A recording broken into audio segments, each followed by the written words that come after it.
Hello, Ram Ram, नमस्ते। मैं हूँ मालती और आइए आप लोगों के बीच में एक छठ पूजा का गीत गाते हैं। और छठ पूजा भी आ गया है, सुनिए। और इस गीत को श्रद्धा सिन्हा ने गाया, यहाँ तक कि अंतिम घड़ी तक इस गीत को उन्होंने गुनगुनाया है। आखिरी टाइम भी उन्होंने गा के और गुनगुनाते हुए चली गई हैं। तो आज मुझे उनका याद आया इस गीत को पढ़ के, इसीलिए मैं आज गा रही हूँ यही गीत। और जब जब छठ पूजा आएगा उनकी याद आएगी, ऐसा नहीं है हम लोगों को। छठ पूजा की एक बहन थी वो, जो शायद उनका स्थान अब कोई नहीं लेगा। तो आज मैं गा रही हूँ ये गीत, सुनिए आप लोग। पसंद आए तो लाइक सब्सक्राइब करिए, कमेंट करिए। धन्यवाद। आठ ही काठ के पोखरावा हो दीनानाथ, रूपे छंद लागे केवार।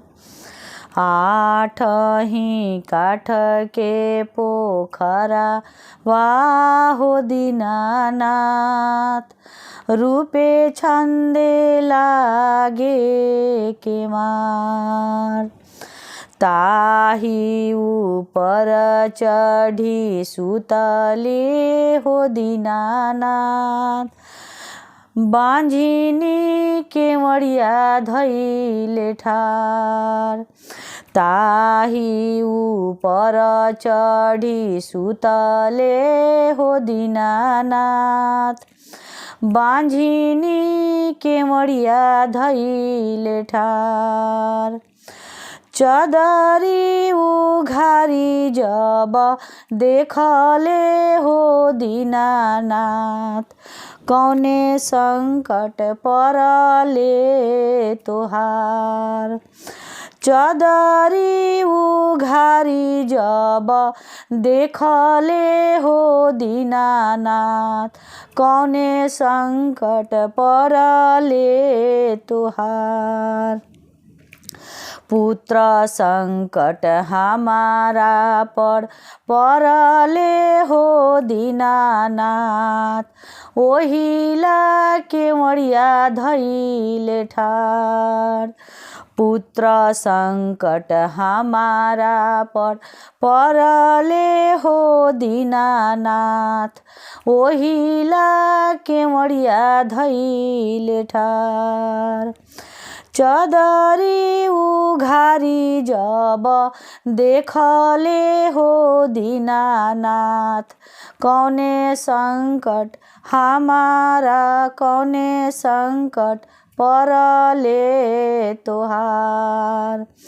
चदरी उघारी जब देखले हो दीनानाथ, कौने संकट परले तोहार। नैना संकट परले मोरा हो दीनानाथ, ओहिला केवड़िया धैले ठार। नैना संकट हमारा पर परले हो दीनानाथ, ओहिला केवड़िया धैले ठार।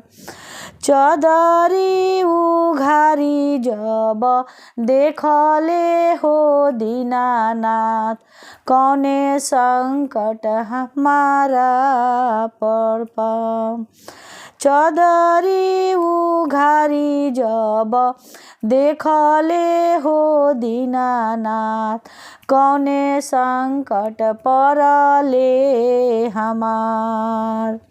काया संकट हमारा पर परले हो दीनानाथ, काया संकट हमारा पर परले हो दीनानाथ, ओहिला केवड़िया धैले ठार।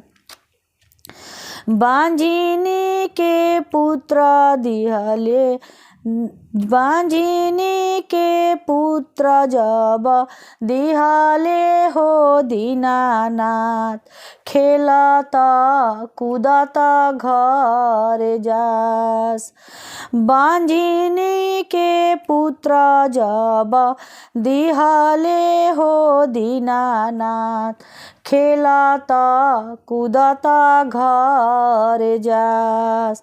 अन्हारा के आँखी दिहले कोढ़िया के काया, हंसत बोलत घर जास।